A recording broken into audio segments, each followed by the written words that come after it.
जिनको ढंग का आदमी पढ़ी में ना देखे उनको टिकट लगेगा देखने के लिए। भारत देश की कहानी आ रही है। फोन में भी क्यों देखो, मुझे फोन में भी नहीं देखने से क्या मतलब है? हाँ चलो। जब मैं IITs में था तो वहाँ पर इसे कहते हैं ना, थोड़ा एजुकेटेड अनएजुकेटेड पर्सन में थोड़ा अंतर होता है। जब मैं IITs में था तो वहाँ पर यही सिंगर लोग आते थे। जब हम लोगों का बसंत प्रोग्राम होता था, ठीक है, और एक और होता था, क्या नाम है उसका भूल गया मैं। एक बसंत होता था और एक 2 प्रोग्राम होते थे IITs के अंदर। तो वहाँ पर ये लोग आते थे, सिंगर आते थे, बड़े बड़े सिंगर आते थे, छोटे छोटे, जैसे नेहा कक्कड़ हो गई, जुबिन नौटियाल हो गया, या सोनू निगम हो गया, इस टाइप के बड़े बड़े सिंगर आते थे। तो कोई बच्चा ये नहीं, जैसे अगर यहाँ पर आ जाए तो होड़ कि हमारे टीम सेल्फी ले, हमारे टीम, वहाँ कोई सेल्फी लेने के लिए पूछता तक नहीं था उनसे। तो मैं कहता था सेल्फी वेल्फी यहाँ पर, तो बोले क्या, तो लोगों का जो वो थी मेंटलिटी, वो लोग ये कहते थे, बोले प्रोग्राम करने आए आर्टिस्ट ने, आर्ट करके अपने चले जाएंगे, उसमें क्या ही मतलब है इन लोगों से, ठीक है।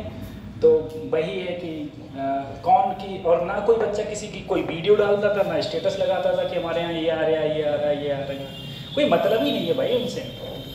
और तुम जब ये लोग यहाँ पर होके जाएंगे तो तुम पीलीभीत के देखना हालत, लाइन लग जाएगी। तो वही चीज़ें हैं। तो ये सब चीज़ भाई अजीब है। ढंग के बंदे को एप्रिसिएट, ढंग का जो कोई बंदा होगा जो अच्छा काम करता है उसे कोई एप्रिसिएट नहीं करता है, जो इधर उधर की बात वो करता है उसको दुनिया एप्रिसिएट करती है। चलो हम लोग देखो लास्ट टाइम पे हमने सर ये क्वेश्चन किया था, ठीक है, लास्ट टाइम पे हमने ये क्वेश्चन किया था और हमने निकलवाया था। अब हम लोग इसके आगे बढ़ते हैं।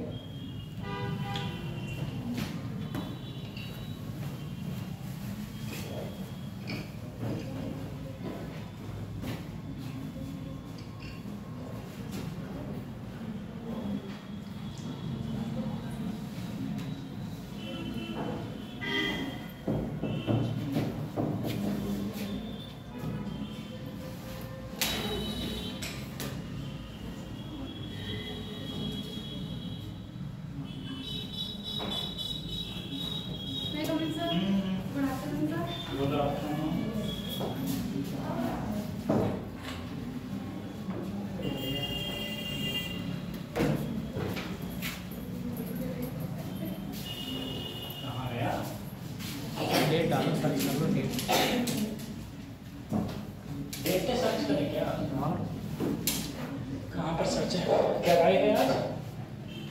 अच्छा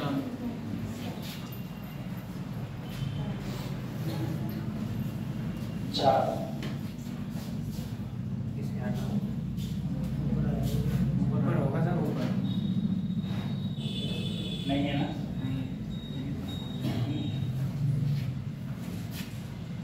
ऐसे भेजना पड़ेगा क्या? रुको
ये चलो देखो, कल हम लोगों ने रेडिएशन की बात करी थी। कल हम लोगों ने जो बात करी थी, हम लोग बात कर रहे थे बेटा रेडिएशन की, ठीक है।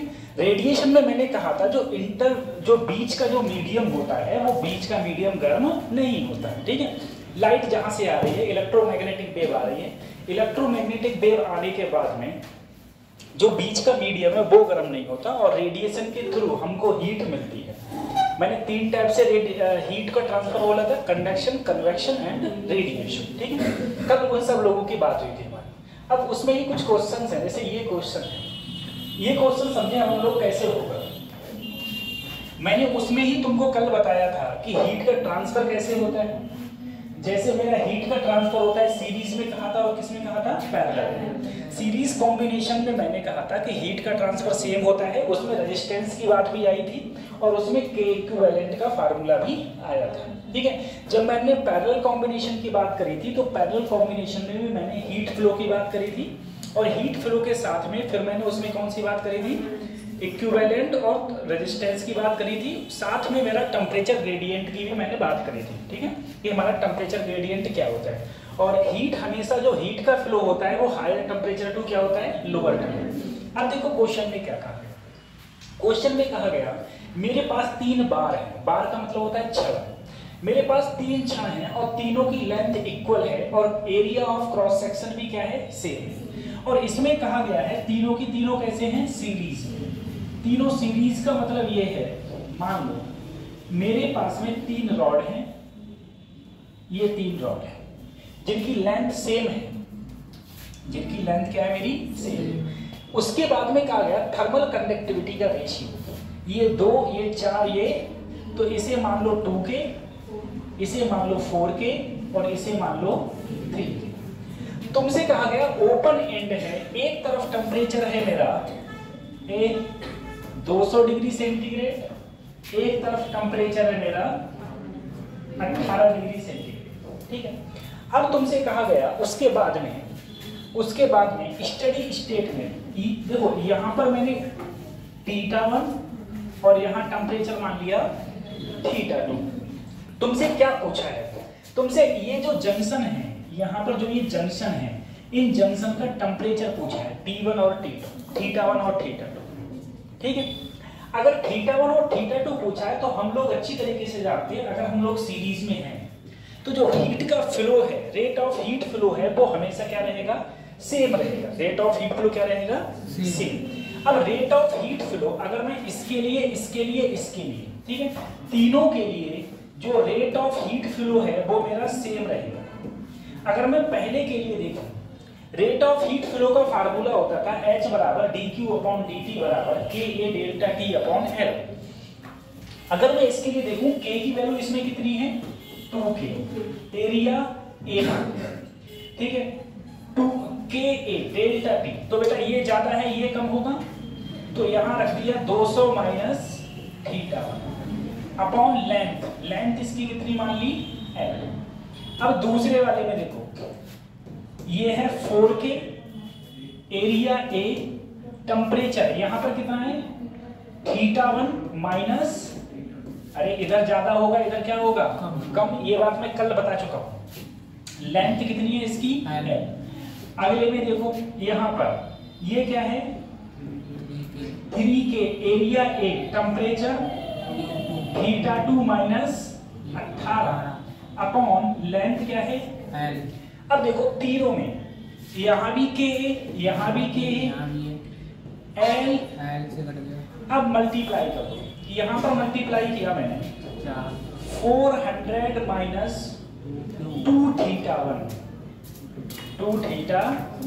यहाँ बस बैठो, यहाँ मल्टीप्लाई किया 4θ1 माइनस 4, वहां मल्टीप्लाई किया 3θ2 माइनस 18 तिया 54, ठीक है,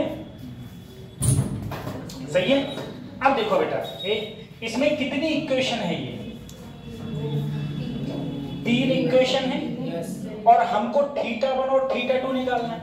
तो सबसे पहले देखो क्या करो, मैं अगर इन दोनों को बराबर करूं, मान लो, या इसको और इसको बराबर करूं, ठीक है, किसी एक को बराबर करो, चलो देखो इधर मैंने कहा 400 माइनस 2 थीटा, इधर क्या कहा 3 थीटा 2 माइनस 54, इधर आएगा तो प्लस का हो जाएगा। यस।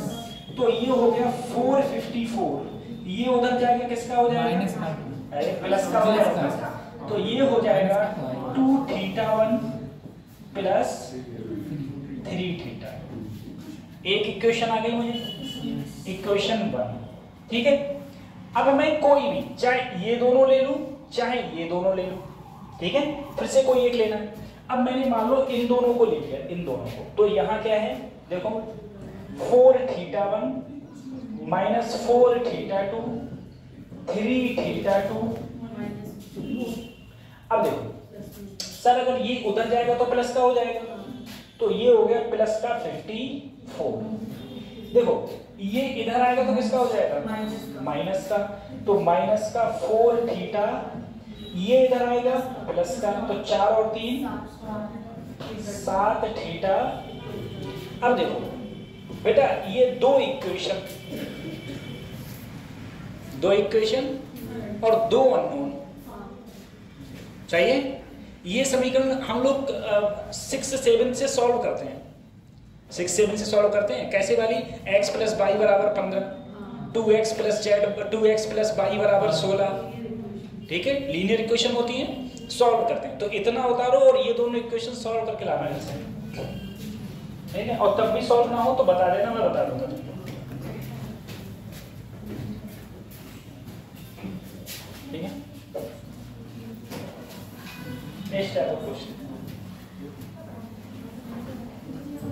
तो कल कौन जा रहा है गंगा जी नहाने, देवा जी नहाने कौन जा रहा है बच्चों?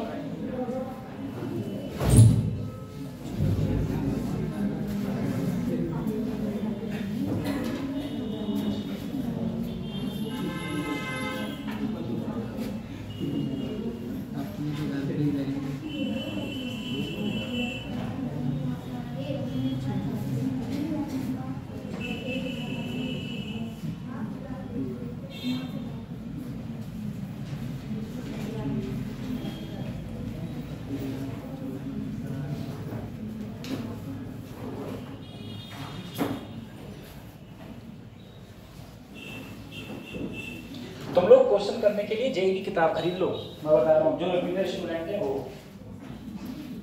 चलिए 450-500 रुपए की मिलेगी अरिहंत की, जिसमें जेईई मेंस के क्वेश्चंस हैं,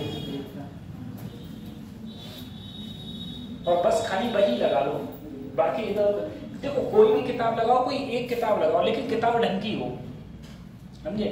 अब ये नहीं कि हम लोग लगा रहे हैं लोअर मीडियम आ रहा है अपर मीडियम, तो उसके भी कोई फायदा नहीं है।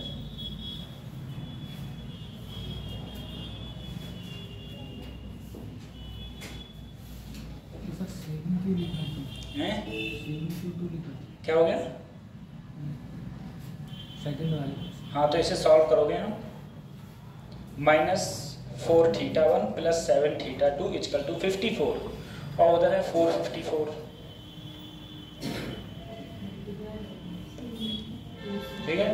तो इससे पहले 2 से मल्टीप्लाई कर देना, तभी थीटा 1 क्या हो जाएंगे सेम, ऊपर नीचे रख के काट दोगे, तभी किसकी वैल्यू आ जाएगी थीटा 2 की, फिर वही थीटा 2 की वैल्यू इसमें रख देना, किसकी वैल्यू आ जाएगी थीटा 1 की। और तुमसे जंक्शन के टेम्परेचर ही तो पूछे थे, थीटा 1 और थीटा 2 की वैल्यू पूछी थी। खत्म करूं इसको,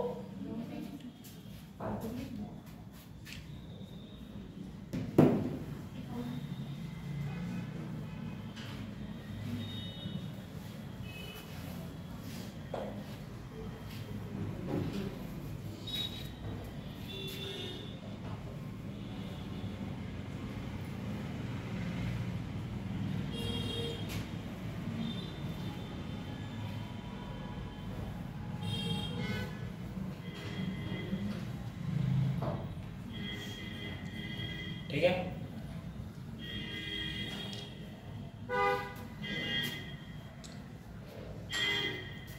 चलो खत्म नहीं कर रहा, एक बार इसे उतारना,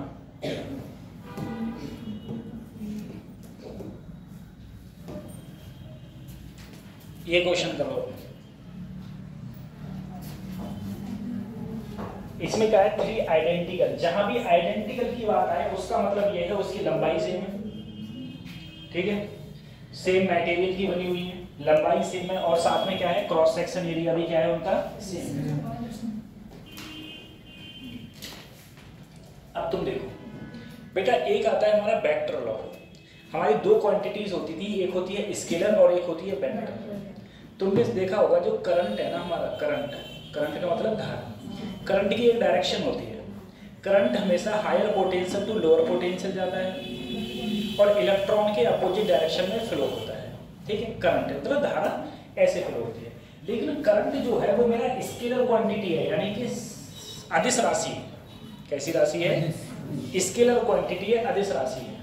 अब अदिश राशियां कौन सी होती थी? स्केलर क्वांटिटीज वो क्वांटिटीज होती थी जिनमें डायरेक्शन की आवश्यकता, जिसमें डायरेक्शन होती ही नहीं है डायरेक्शन, लेकिन करंट की जो डायरेक्शन होती है। तो करंट इसलिए, इसे बता दूं, करंट इसलिए बच्चों देखो, करंट इसलिए स्केलर क्वांटिटीज होती थी क्योंकि वो वेक्टर लॉ को फॉलो नहीं करती है, ठीक है।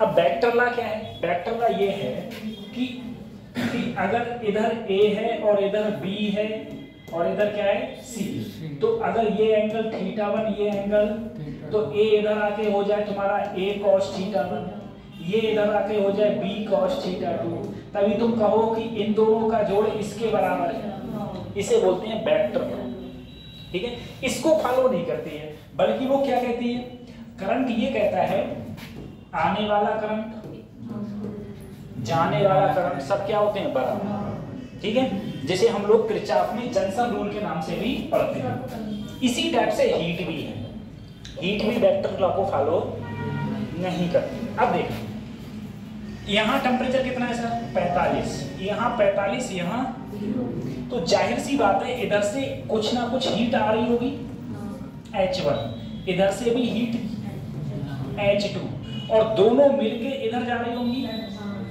यानी कि इधर क्या मान ली, H3, सही है। तो अगर मैं इस जंक्शन पर खड़ा होऊंगा तो मुझे लगेगा आने वाली H1 प्लस H2 जाने वाली H3 के बराबर, ठीक है। अब मैं सीधे फार्मूला जानता हूं सर H का फार्मूला मेरा होता था, मैं यहां कर रहा हूं, H का फार्मूला होता था Ka, ठीक है। तीनों आइडेंटिकल है तो K भी सेम होगा और A भी सेम होगा और लेंथ भी सेम। तो Ka बेटा देखो इससे जा रही है तो यहाँ ज्यादा, और यहाँ पर टेम्परेचर देखो कितना है T, तो मैं कहूंगा 45 माइनस अपॉन लेंथ बराबर, नहीं प्लस, क्या प्लस, अरे इससे आगे, अब इससे भी तो आ गई, इससे आएगी तो वही Ka यहाँ भी कितना है 45 माइनस T अपॉन बराबर। अब देखो फिर से Ka यहाँ टेम्परेचर कितना है T और यहाँ अपॉन लेंथ, ठीक है।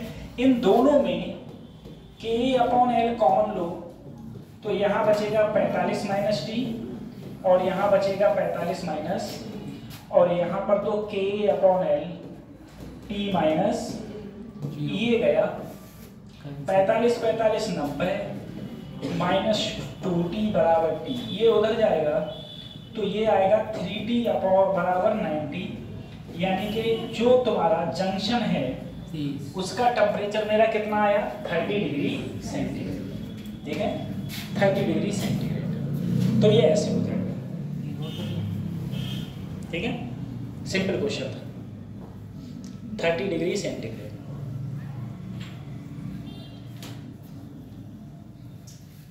अब देखो तुम्हारे कोर्स से ब्लैक बॉडी हट गई है बच्चों, ब्लैक बॉडी को हिंदी में बोलते हैं आदर्श कृष्णिका, वो हट चुका है। ब्लैक बॉडी क्या होती है? ब्लैक बॉडी कोई एक ऐसी बॉडी है जो कि सारी की सारी हीट को एब्जॉर्ब करती है, ठीक है, सारी की सारी हीट को एब्जॉर्ब कर लेती है, ठीक है, उसे हम लोग ब्लैक बॉडी बोलते हैं, ठीक है। जैसे हम लोग लिखते हैं ना ब्लैक बॉडी, अगर तुम कहोगे परफेक्ट ब्लैक बॉडी तो नहीं है, लेकिन लगभग ब्लैक बॉडी की तरह काम करता है। जो कालिख होती है ये ऐसे काजल बोलते हैं हम लोग, ठीक है, काजल, वो लगभग परफेक्ट ब्लैक बॉडी की तरह काम करता है। वो सारी रेस को अपने अंदर तो आने देता है, लेकिन अंदर से बाहर नहीं जाने देता। ठीक है, वो लगभग हम लोग कहते हैं जिसे वो परफेक्ट ब्लैक बॉडी की तरह हमारा वर्क करता है। तो ये फार्मूला, ये ऐसे क्वेश्चन आएंगे, छोटे छोटे क्वेश्चन ऐसे आते रहते हैं, ये ऐसे हो जाते हैं। उसके बाद पढ़ते हैं हम लोग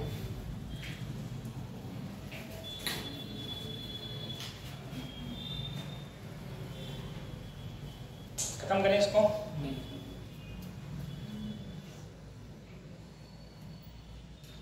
ठीक, ये हो जाएगा। अब देखो कुछ चीजों की बात करते हैं। मैंने अभी जो हम लोग बात कर रहे थे वो हम लोग अभी रेडिएशन से बाहर निकले ही नहीं थे।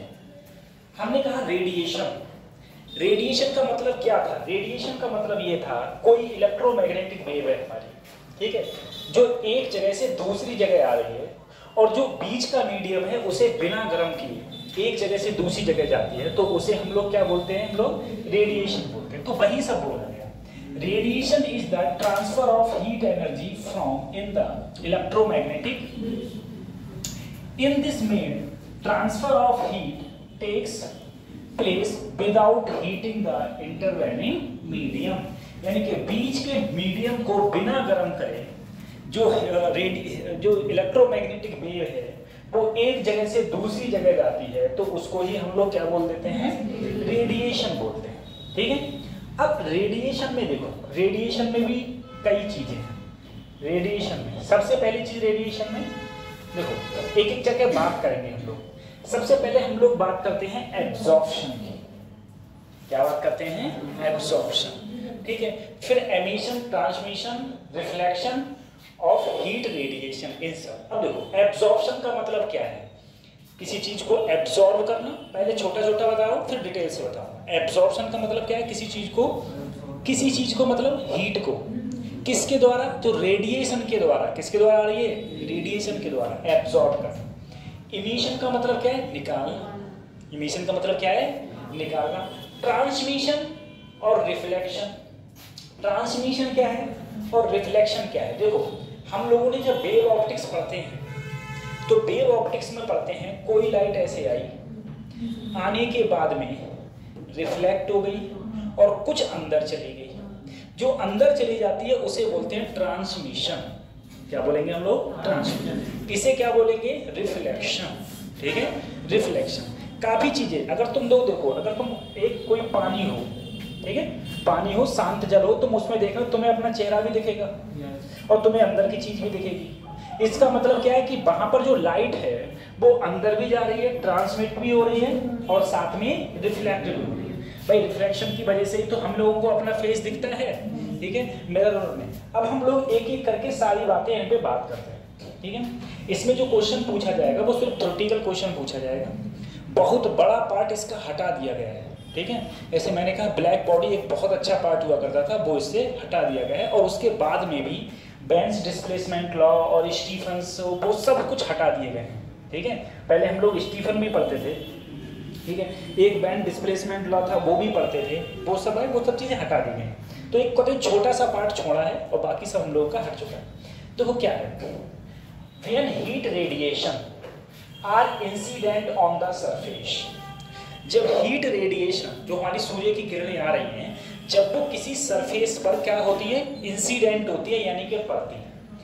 Then part of radiation is absorb, तो वहां पर कुछ पार्ट क्या कर लेते हैं? वो एब्सॉर्ब कर लेते हैं। पार्ट ऑफ इट रिफ्लेक्टेड, कुछ पार्ट को क्या कर देते हैं? रिफ्लेक्ट कर देते हैं। Part of it is emission, मतलब कहां चला जाता है? एमिशन, एमिशन मतलब निकालना। ठीक है, कुछ पार्ट को वो अंदर, बॉडी अपने अंदर से निकालती है। And part of radiation is transmitted, कुछ जो पार्ट होता है वो उसके अंदर क्या हो जाता है? ट्रांसमिट हो जाता है। अभी ये समझ में नहीं आया? अभी देखो तुम, रुकना बेटा, एक एक करके हम लोग बात करेंगे, इसमें अब समझ में आएगा। सबसे पहले देखो हम लोग बात कर रहे हैं सर एब्जॉर्प्शन की। एब्जॉर्प्शन देखो है क्या, क्या लिखा हुआ है जो मैंने अभी बताया। देखो the process of absorbing the incident radiation, एक ऐसा प्रोसेस जिससे जो रेडिएशन पड़ रहा है उसको क्या कर रहे हैं?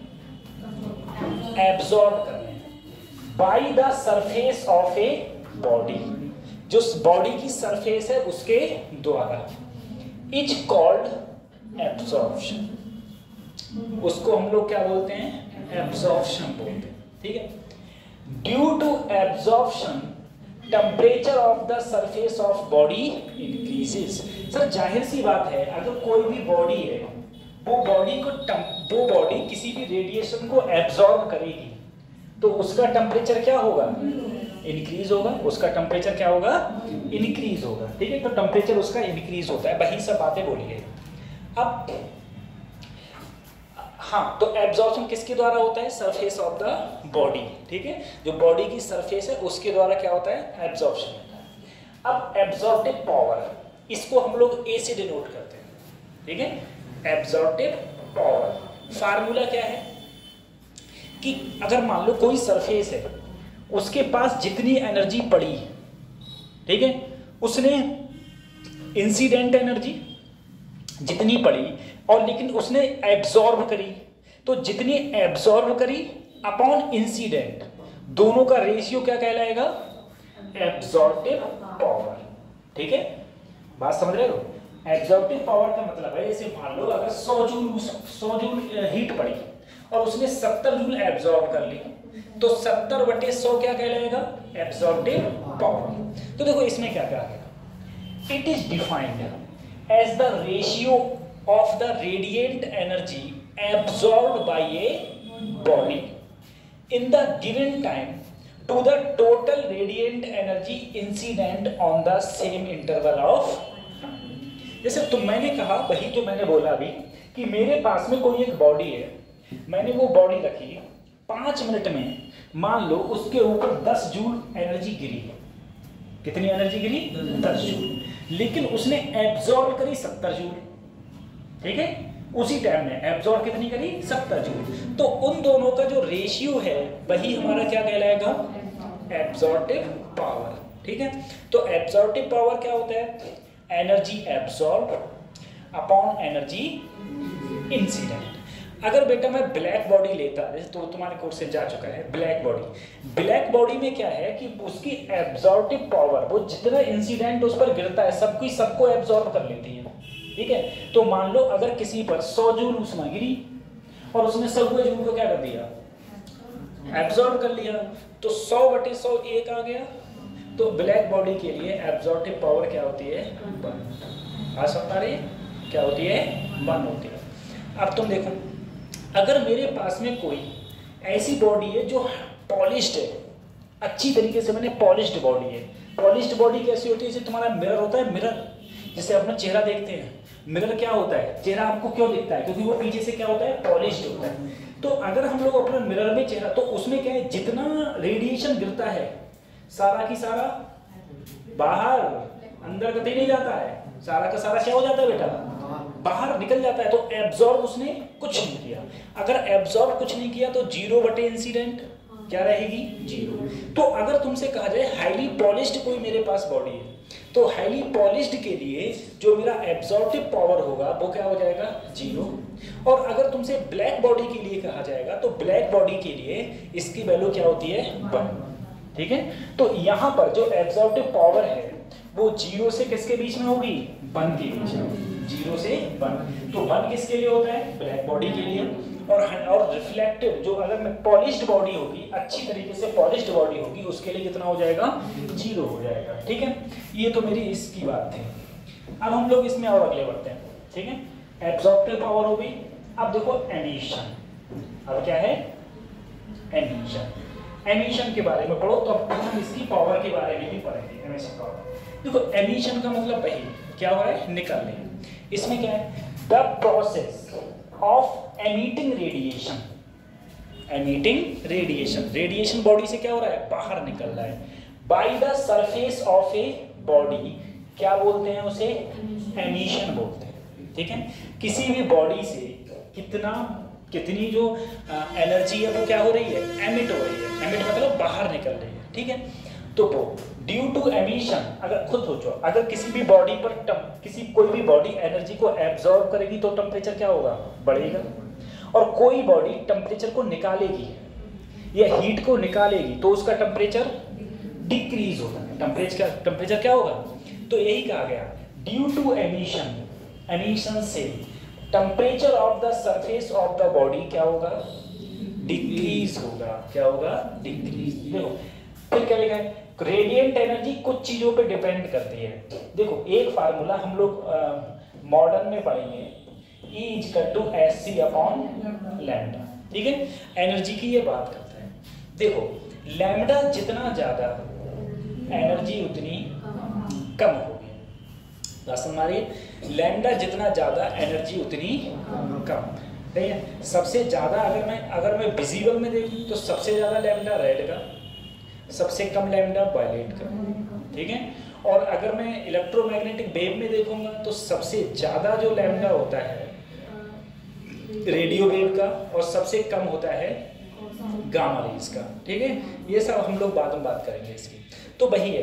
अब देखो जो एनर्जी बाहर निकलेगी, ठीक है, एनर्जी किसके रूप में निकलेगी? रेडिएशन के रूप में। अब वही मैंने तुमसे कहा, जैसे मैं अभी यहाँ पर खड़ा हूँ, क्या मेरी ये बॉडी दिख रही है, मेरी बॉडी से अभी क्या एनर्जी निकल रही है? निकल रही कि नहीं निकल रही? निकल रही है एनर्जी। क्यों? क्योंकि मेरी body temperature 37 degree centigrade, 37 degree centigrade. अब बाहर का टेम्परेचर इस समय यहाँ पर मुश्किल से 25 डिग्री सेंटीग्रेड।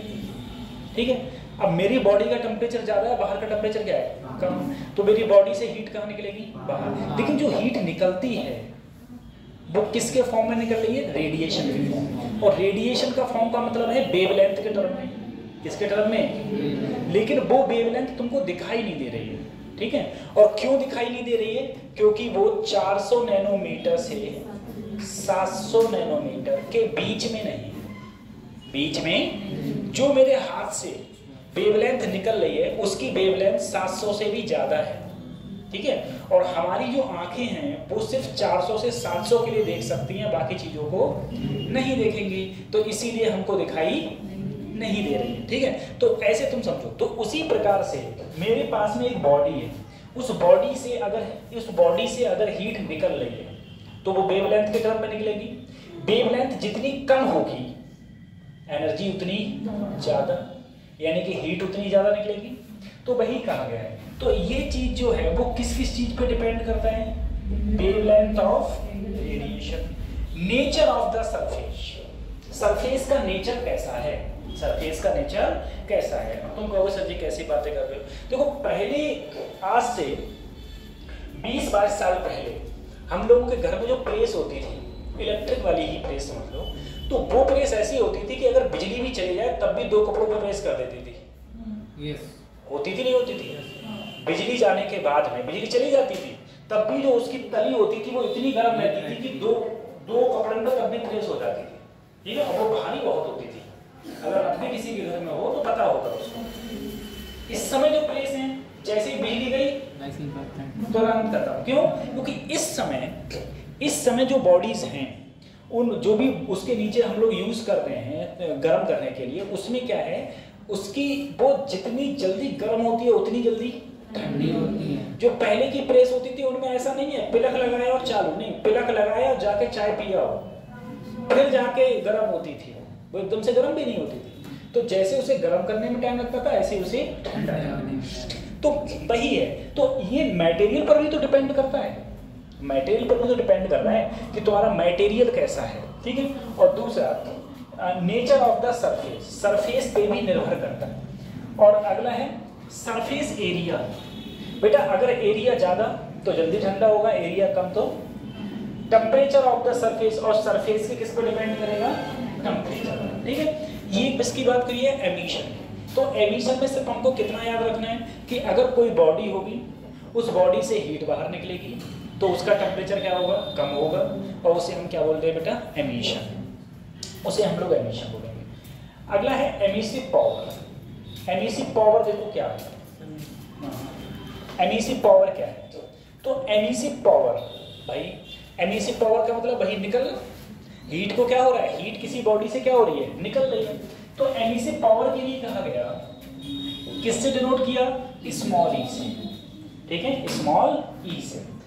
अब क्या है? It is defined as the total radiant energy emitted per second per unit area of the surface.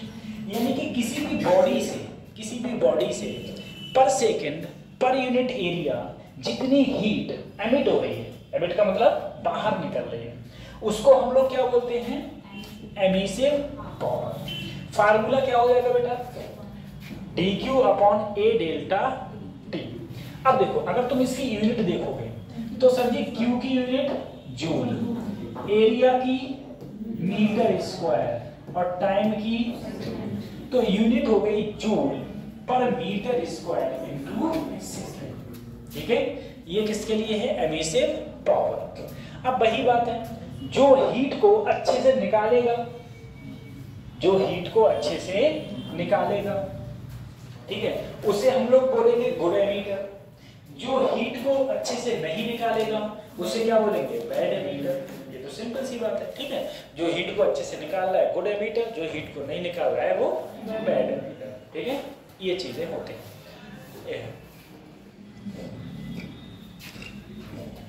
ये हमारा क्या है, एमिसिव पावर। ठीक है, एमिसिव पावर डिनोट किससे करेंगे, ई से। अगले दो, एमिसिविटी। मैंने तुमसे कहा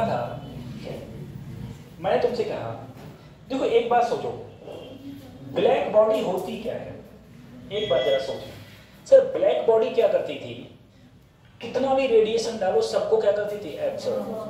जितना रेडिएशन डालो सबको एब्सॉर्ब। लेकिन एक टाइम ऐसा आता था भाई, हर किसी की एक लिमिट होती है ना, हर किसी की क्या होती है, लिमिट। हर किसी की एक लिमिट होती है। तो ब्लैक बॉडी को तुम हीट दिए जा रहे हो, वो सबको एब्सॉर्ब करते जा रहे हैं। एक टाइम ऐसा आएगा कि उसकी इच्छा कतई सही है, फिर उसे तुम जितना दोगे उतना ही बाहर निकालेगी। उतना ही क्या निकालेगी, बाहर। अरे तुम बिल्कुल ऐसे समझ लो, तुम्हारे पास में एक तालाब है, ठीक है, ऐसा एक तालाब है, इसमें तुम यहां से पानी गिरा रहे हो, जितना गिर रहा है सब इसमें भर रहा है। एक टाइम ऐसा आएगा कि ये फुल हो गया, क्या हो गया, फुल। फिर तुम जितना पानी गिराओगे उतना ही पानी बाहर निकलेगा। ठीक है, उतना पानी क्या निकलेगा, बाहर निकलेगा। ठीक है, अब एमिसिविटी के बारे में क्या कहा गया, एमिसिविटी के बारे में कहा गया the ratio of emissive power. Emissive power का फार्मूला क्या था, E बराबर delta Q upon A delta D। ठीक है, ratio of emissive power of a body to emissive power of a black body. ठीक है, कोई मेरे पास में एक ब्लैक बॉडी है, उसकी जो एमिसिव पावर, और एक बॉडी है उसकी एमिसिव पावर, दोनों का रेशियो क्या कहलाता है, एमिसिव। फिर से सोचो, स्मॉल ई क्या है और कैपिटल ई क्या है। स्मॉल ई क्या है, कोई बॉडी, जिस बॉडी की, जैसे मेरी बॉडी है, मेरी बॉडी की इमिसिव पावर स्मॉल ई। अब एक ब्लैक बॉडी की इमिसिव पावर कैपिटल ई, दोनों का जो रेशियो है वो मेरा क्या कहलाएगा, इमिसिव। ठीक है, इन दोनों का रेशियो कहलाता है इमिसिविटी। ठीक है, अच्छा, इमिसिविटी। ठीक है, ये तो बस हाईली पॉलिश्ड के लिए जीरो, इससे मतलब ये तो अच्छा तो खत्म करो। ठीक है, ये है। अगला है ट्रांस। भाई इसमें क्या है, वही जो मैंने बताया कि मान लो ऐसी सरफेस है, यहां से लाइट आई, कुछ लाइट क्या हो गई, रिफ्लेक्ट, और कुछ लाइट कहां चली गई, अंदर, तो इसे बोलते हैं ट्रांसमिटेड। ठीक है, ट्रांसमिटेड। देखो क्या कहा गया, the ratio of heat energy transmitted by a body. किसी बॉडी द्वारा हीट क्या करी गई, ट्रांसमिट का मतलब कहां चली गई, अंदर। ठीक है, transmitted in a given time to the total radiation energy incident on it in same interval of time.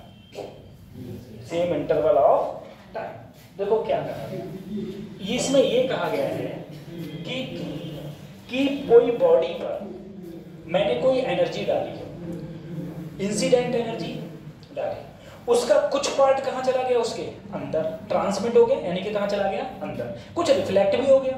तो जितना अंदर गया वो हीट अपॉन जितनी डाली उसका रेशियो ही क्या कहलाएगा तुम्हारा, ट्रांसमिटेंस। इसको डिनोट किससे करेंगे, स्मॉल टी से। इसको डिनोट करते हैं हम लोग स्मॉल टी से, ठीक है। तो स्मॉल टी क्या है, क्यू, वही जो लिखा हुआ है ट्रांसमिटेंस, ट्रांसमिटेड अपॉन क्यू क्या है, इंसिडेंट, ठीक है। ट्रांसमिटेड और इंसिडेंट, ठीक है। पूरा थ्योरेटिकल पार्ट है ये, सोच लेना, ठीक है। थ्योरेटिकल पार्ट है, अभी तो थोड़ा थोड़ा याद है और घर जाके अगर नहीं पढ़ा तो कतई गायब हो जाएगा पूरा के पूरा, ठीक है। इसे हम लोग ट्रांसमिटेंस बोलते हैं, ठीक है। अभी मैं पीडीएफ भेज रहा हूँ, बिल्कुल अभी भेज रहा हूँ, बिल्कुल। अब देखो अगला है रिफ्लेक्टिविटी।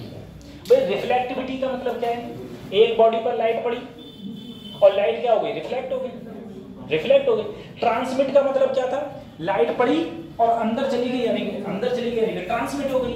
तो इंसिडेंट वो ट्रांसमिट अपॉन इंसिडेंट का रेशियो ट्रांसमिटेंस। रिफ्लेक्टिविटी का मतलब क्या है, जितनी लाइट पड़ी और क्या हो गई, जितनी रिफ्लेक्ट हो गई, उन दोनों का रेशियो क्या कहलाएगा, रिफ्लेक्टिविटी। तो रिफ्लेक्टिविटी क्या बोला, रिफ्लेक्टिविटी बोला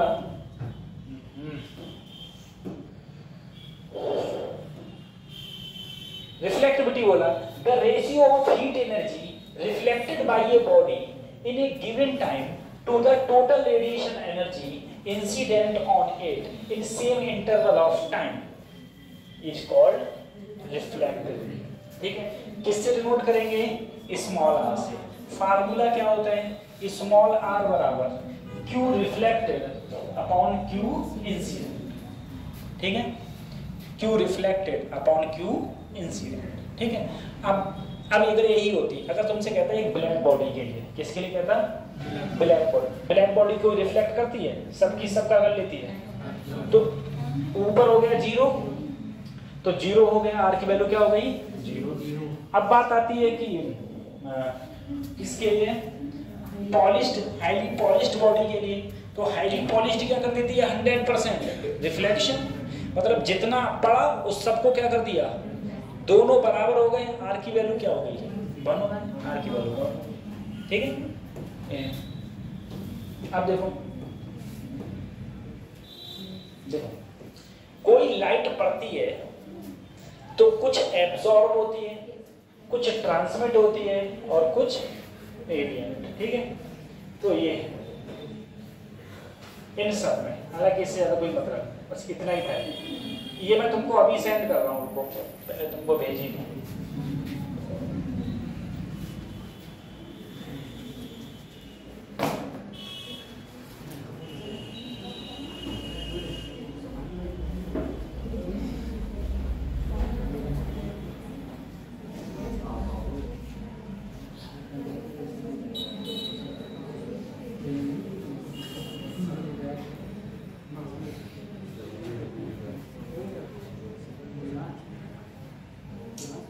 आ गया, देखो पीडीएफ आ गई।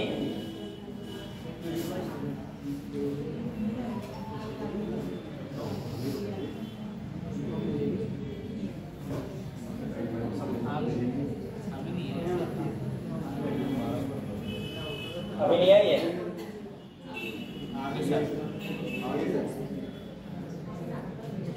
रेडिएशन आ गई।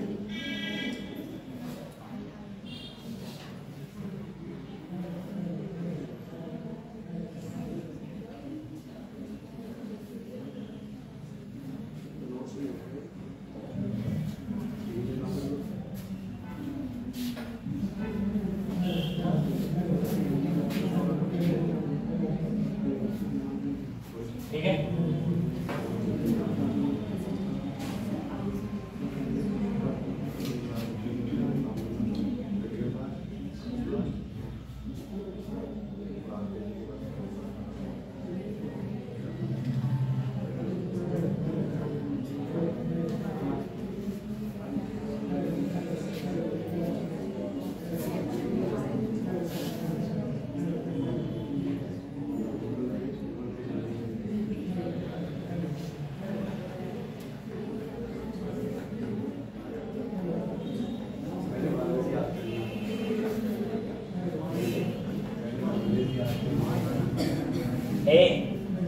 मैं पूछ लूंगा अभी ये। हाँ पढ़ा के हटाएंगे, बकवास करवा दो।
चलो ठीक है, कल तुम्हें इतना मैनेज करना पड़ेगा।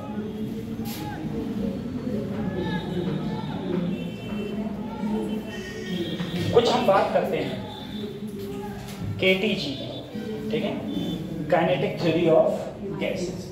तो अभी जो मैंने लिखवाया है ना, उसे तुम एक बार अभी जो मैंने बताया था इसे एक बार पढ़ लेना बेटा। इसका अगर क्वेश्चन आएगा तो थ्योरेटिकल क्वेश्चन आएगा, ठीक है। और जहाँ तक मुझे लगता है क्वेश्चन पूछा इसलिए जाता है इससे, क्योंकि बहुत सारी चीज़ें थी जो हटा दी, जो मेन पार्ट था इसका, जहाँ से न्यूमेरिकल्स पूछे जाते थे, ठीक है, वो पोर्शन इससे हटा दिया। और वो बहुत अच्छा पोर्शन था। ऐसा क्वेश्चन था कि 20 मिनट में 40 से 50 डिग्री सेंटीग्रेड टेम्परेचर हो जा रहा है, तो अगले 20 मिनट में कितना हो जाएगा। न्यूटन्स लॉ ऑफ कूलिंग था, हटा दिया। जेई में है, ठीक है। लैम्डा टी बराबर कांस्टेंट, ठीक है। बीन्स डिस्प्लेसमेंट था, सब हटा दिया, ठीक है। ब्लैक बॉडीज का रेडिएशन था, हटा दिया। Stefan Boltzmann constant E equal to sigma AT की पावर 4, सब हटा दिया, ठीक है। बहुत सारी चीज़ें जो हैं वो हट चुकी हैं, क्योंकि जब अच्छा ऐसा मैं देखता हूँ, जब मैंने जेई दिया था, एडवांस दिया था, उस समय काफ़ी पोर्शन था, बहुत पोर्शन था। ऐसे लास्ट थे, तुमने कभी देखे भी नहीं होंगे, इस प्रकार की फिजिक्स थी। लेकिन फिर उसे कम कर दिया। जब उधर कम किया तो किताबों में कम कर दिया, किताबों में कम हो गया। फिर उसके बाद में क्या हुआ, जैसे जैसे साल दर साल बढ़ते जा रहे हैं, वैसे वैसे कोर्स कम होता जा रहा है, धीरे धीरे कम होता जा रहा है, ठीक है। तो मैं हर साल देखता हूँ कोर्स को कम कर देते हैं। कोर्स उतना ही रखो, ज़्यादा सही। हम लोगों का देखो, ह्यूमन बॉडी का एक अंतर है, आप लोग इस बात को मानो। हम कोई भी आदमी कहते हैं कि सबसे ज़्यादा परिपक्व इंसान कौन होता है, जो जितनी ज़्यादा चुनौतियों का सामना करता है, ठीक है। एक बच्चा इसने कभी ये देखा ही नहीं कि दुख क्या है, पूरी ज़िंदगी मौज में रहा, तो वो पूरी ज़िंदगी मौज ही काटेगा, उसे पता ही नहीं होगा दुख क्या है। लेकिन एक बंदा जो संघर्ष करके आगे बढ़ता है, ठीक है, उसकी बात ही अलग होती है। तो वही है कि जब तुम्हारे लिए कोर्स कम कर दिया जाएगा, मैं तुमसे कहूँ कि तुम्हारा एक चैप्टर का पेपर है, तब भी तुम नहीं से ना पढ़ोगे, और तुमसे कह दिया पूरी किताब को पेपर है, तब तुम ढंग से ना पढ़ोगे। हकीकत है ये, ठीक है। अगर तुम्हारा जो इस समय फिजिक्स का सिलेबस है 12th के अंदर, क्योंकि एक तो ये गड़बड़ बहुत बड़ी करी कि 11th और 12th दोनों का अलग अलग कर दिया कि 12th के बोर्ड में 11th पूछेगा ही नहीं। ये सबसे बड़ी गलती मानता हूँ शिक्षा बोर्ड की। मैं शिक्षा बोर्ड को 11th और 12th दो पेपर रखना चाहिए, जैसे मेरे टाइम में होता था कि दो पेपर होंगे। फर्स्ट पेपर बोर्ड में पूरा 11th पूछा जाएगा, सेकेंड पेपर बोर्ड में पूरा 12th पूछा जाएगा, ठीक है। और दोनों को तो बच्चा 11th भी पढ़ेगा, 12th भी पढ़ेगा। मैंने बहुत सारे विद्यालयों में ऐसा देखा है कि वो लोग 11th पढ़ाते ही नहीं है। जैसे ही बच्चा 11th में आया, 12th पढ़ाना स्टार्ट करो बेटा, इलेक्ट्रोस्टैटिक्स। बोले वेक्टर, बोले ये क्या था, ये तो है ही नहीं कोर्स में तुम्हारा, ये बोर्ड क्यों? क्योंकि बोले बोर्ड बोले बोर्ड में नहीं आएगा, हैं? पास करने लेगा। हाँ बोले बोर्ड में नहीं आएगा, तो बोले जब बोर्ड में आएगा तो उसे पढ़ क्यों रहे हो? ठीक है, तो ये तो इसलिए 11th और 12th अगर दोनों बोर्ड में होता तो 11th भी बच्चा ढंग से पढ़ता, 12th भी बच्चा ढंग से पढ़ता, बहुत सारी चीज़ें रह जाती हैं। ठीक है, ये सब, हाँ ये सारी चीज़ें। और ऊपर से 12th कर दिया खाली, ठीक है, हाँ ऊपर से सिलेबस कर दिया, तासा कर दिया। पूरे 12वीं में बता रहा हूँ तुमने 20 डेरिवेशन है, 20-22 डेरिवेशन है पूरे 12th में, और वो 20-22 डेरिवेशन बच्चे से पूरी साल में तैयार नहीं होते हैं बस। क्योंकि देखो तुम सब लोगों ने लगभग बोर्ड के हो सारे बच्चे और यूपी बोर्ड के अधिकतर हो, तुम कभी दिल पे हाथ रख के करियो, तुम लोगों ने कभी न्यूमेरिकल करे थे? वो 20-22 डेरिवेशन तुमने पूरी साल पढ़े हैं और तुम भी तुमसे सही ना होते, ये हालत है। ठीक है, हाँ ये तो क्योंकि न्यूमेरिकल आएगा बोले छोड़ देंगे, बोले पहले ही से मन बना लिया हमसे होएगा ही नहीं। ठीक है, ये चीज है। चलो अब हम लोग बकरे पढ़ते हैं। यही चलता है सरकार का। देखो बेटा, kinetic theory of gases, kinetic theory of, सबसे पहले इसमें कुछ थ्योरी लाई गई। ठीक है, थोड़ी थ्योरी बता दे रहा हूँ, थोड़ा और बता दे रहा हूँ। जो बीच का मटेरियल है कि कैसे गैसेस जाती हैं, कैसे प्रेशर लगाती हैं, कितनी काइनेटिक एनर्जी होती है, वो सब मैं तुम्हें कल खत्म करा दूंगा। ठीक है, और कल इसके हम लोग क्वेश्चंस करेंगे, जो नीट में क्वेश्चंस आए हुए हैं वो सारे के सारे क्वेश्चंस इसके लगाएंगे, सारे के सारे क्वेश्चंस करेंगे। ठीक है, और मैं सोच रहा हूँ जेईई के क्वेश्चन उठा लूँ या नीट के क्वेश्चन उठा लूँ। देखो सबसे पहले अगर हम लोग थ्योरी की बात करें, हमने कहा आइडियल गैस। ठीक है, तो दुनिया में कोई भी चीज़ आइडियल है ही, तो आइडियल गैस भी नहीं है, आइडियल गैस भी नहीं। लेकिन हम लोग क्या करते हैं, एक हाइपोथेटिकली मान लेते हैं कि अगर आइडियल गैस होती तो कुछ इस प्रकार से होती।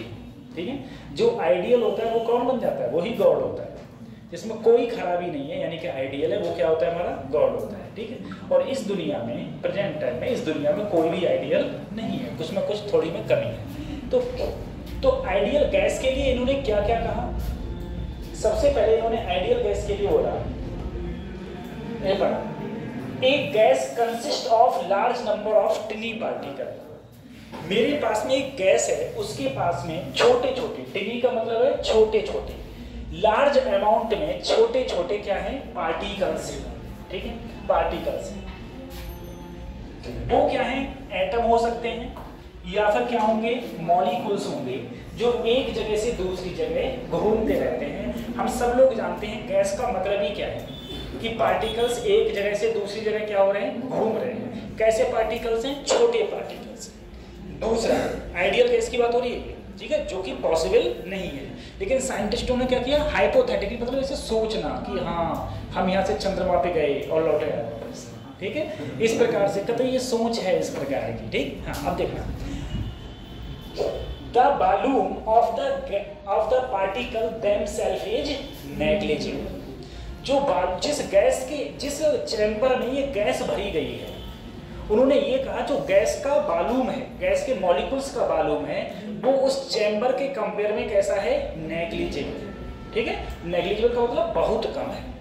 तो compare to the total volume of the gas, negligible total volume of the gas, most of the volume of a gas is empty space. जब जाहिर सी बात है मेरे पास में कोई एक ऐसा चैम्बर है जिसके अंदर गैस भरी है और गैस में जो पार्टिकल्स हैं उन पार्टिकल्स का वॉल्यूम बहुत कम है। ठीक है, तो लगभग पूरा स्पेस हम क्या बोलेंगे, खाली है, लगभग पूरा स्पेस खाली है। लेकिन क्या ऐसा हो सकता है, ऐसा नहीं है। ठीक है, गैस में कुछ ना कुछ तो क्या होता है, वॉल्यूम होता है। ठीक है, वॉल्यूम होता है। उसके बाद gas particle act independently of one and another. जो देखो एक बात हमने ग्रेविटेशन हम लोगों ने पढ़ा था, तो ग्रेविटेशन में हमने पढ़ा था कोई भी बॉडी हो जिसके अंदर क्या है, मास है, तो वो एक दूसरे पर अट्रैक्शन लगाते हैं। हमेशा क्या होता है, अट्रैक्शन। ठीक है, अब यहाँ पर कैसे हैं, गैस के मॉलिक्यूल्स हैं। तो आइडियल गैस में साइंटिस्ट ने क्या सोचा, बोले आइडियल गैस वो गैस है जिसके मॉलिक्यूल्स आपस में कोई भी अट्रैक्शन फोर्स ना ही अट्रैक्शन फोर्स लगाएंगे और ना ही रिपल्सन फोर्स लगाएंगे। रिपल्सन फोर्स, और देखो ग्रेविटेशन में तो हमेशा अट्रैक्शन होता है, रिपल्सन फोर्स होता है वो होता है हमारा इलेक्ट्रोस्टैटिक फोर्स, चार्जेस के रूप में, ठीक है। अगर सेम चार्जेस होंगे तो रिपेल करेंगे, अपोजिट होंगे तो इन्होंने कहा जो गैस के मॉलिक्यूल्स हैं ना तो उसमें रिपल्सन हो रहा है और ना ही उसमें अट्रैक्शन हो रहा है। तो the gas particle act independently of one another, there are no attractive और रिपल्सिव फोर्स बिटवीन पार्टिकल्स। उन पार्टिकल्स के बीच में ना तो कोई अट्रैक्टिव फोर्स लग रहा है और ना ही कोई रिपल्सिव फोर्स लग रहा है, ये बात इन्होंने बोली, ठीक है। अगला नंबर क्या बोला देखो, अगला नंबर इन्होंने बोला भाई जाहिर सी बात है जब पार्टिकल्स इधर उधर भाग रहे हैं तो पार्टिकल्स टकराएंगे ही, ठीक है। तो टकराने पर मैंने तुम लोगों को कोलिजन पढ़ाया था, कोलिजन में मैंने कहा था बेटा इलास्टिक कोलिजन और इनइलास्टिक कोलिजन, ठीक है। इलास्टिक कोलिजन में क्या है कि एनर्जी का लॉस नहीं होता है, लॉस ऑफ एनर्जी 0 होती थी। इनइलास्टिक कोलिजन में लॉस ऑफ एनर्जी होती थी, लॉस ऑफ एनर्जी होती थी। कोई मुझे फार्मूला समझ सकता है इनइलास्टिक कोलिजन में लॉस ऑफ एनर्जी का, लॉस ऑफ काइनेटिक एनर्जी का? तो इनइलास्टिक में दो थी, एक थी परफेक्टली इनइलास्टिक होती है inelastic 1/2 m1 m2 upon m1 plus m2 1 minus e² bracket में u1 माइनस u2 का होल स्क्वायर, ठीक है। उस समय याद था, अब सब बोल रहे। तो देखो सर जी इसमें क्या कहा गया, पहले हम लोग उसकी बात करते हैं। इस क्वेश्चन में ये कहा गया मेरे पास में जो कोलिजन है, गैस का जो कोलिजन हो रहा है, देखो collision of the gas particles adder with और विदाउट पार्टिकल। विद और विदाउट का मतलब क्या है? विद का मतलब क्या है? Particle particle टकराएगा। विदाउट का मतलब क्या है? पार्टिकल जाकर दीवार से टकराएगा। पार्टिकल से टकरा गया भाई, जब दीवार से भी तो टकराएंगे।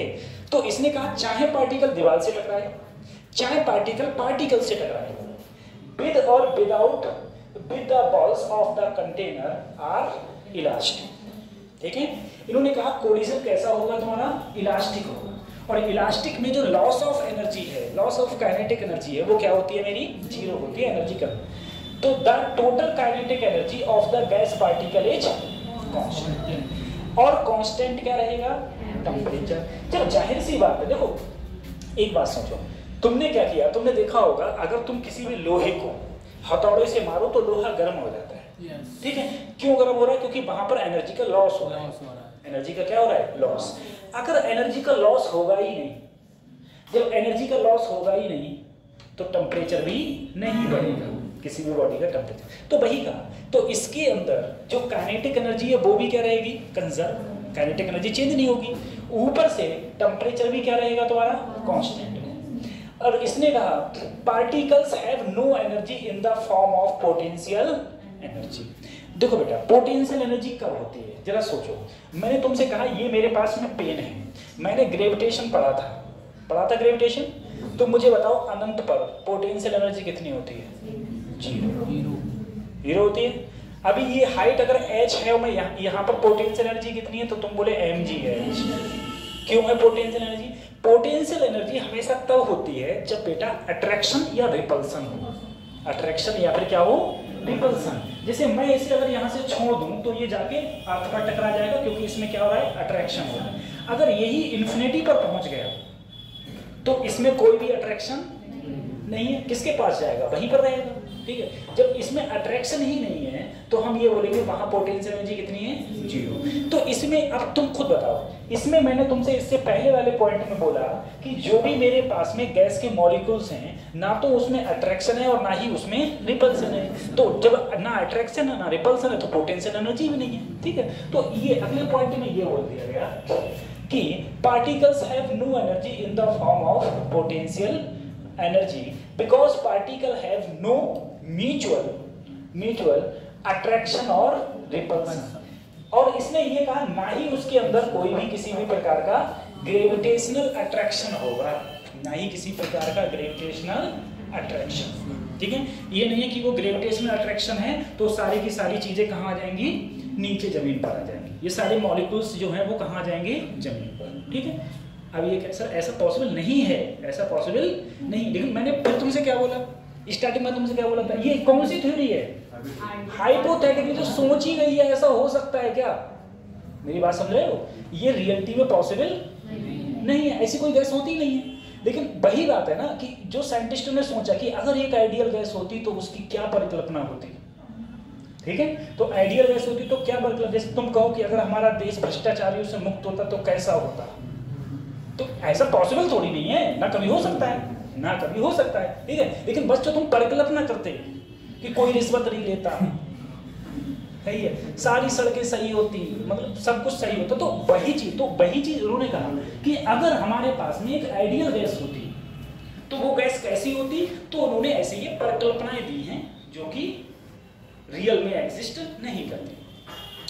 उसके बाद में क्या कहा गया, भाई टेम्परेचर तो चेंज नहीं हो रहा है ना इनका, बेटा इनके ऊपर क्वेश्चन पूछ लिया जाता है, इन्हीं के ऊपर क्वेश्चन पूछ लिया जाता है कि बताओ आइडियल गैस में पोटेंशियल एनर्जी कितनी होगी, तो 0 होगी। क्यों 0 होगी, अब असेसन रीजन में आ जाएगा, असेसन रीजन में आ जाएगा, ठीक है। ऊपर की जगह पोटेंशियल की आइडियल गैस के लिए पोटेंशियल एनर्जी 0 होती है, असेसन आ गया, अब रीजन आ गया नीचे, क्यों, क्योंकि दोनों के बीच में अट्रैक्टिव और रिपल्सिव फोर्स नहीं लगता है, तो असेसन भी ठीक है, रीजन भी ठीक है और करेक्ट स्टेटमेंट है, वहाँ समझ आ रही है।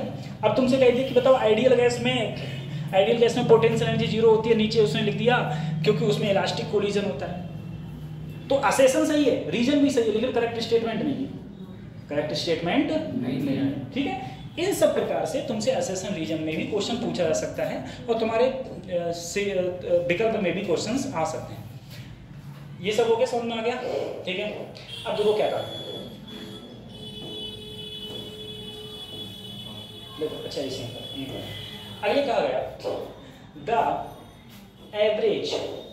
Average kinetic energy of the gas particle is proportional to the temperature of the sample of gas.